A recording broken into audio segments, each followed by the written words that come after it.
နေညိုညိုလမ်းနဲ့ဆွေးများမလို့ကျုပ်တို့ရဲ့ရွာလေးကသချင်းတွေဆိုချိန်တန်ပြီဆို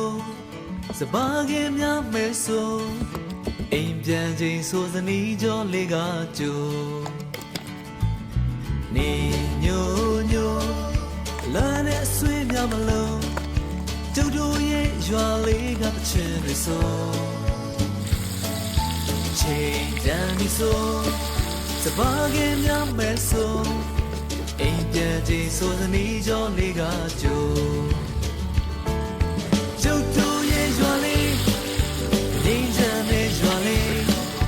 လာပါလာပါအားလုံးတို့ပြေကိုနေကျုပ်တို့ရဲ့ရွာလေးဟိုဝေးကစိတ်လည်းရွာလေးလာပါလာပါအားလုံးတို့ပြေကိုနေ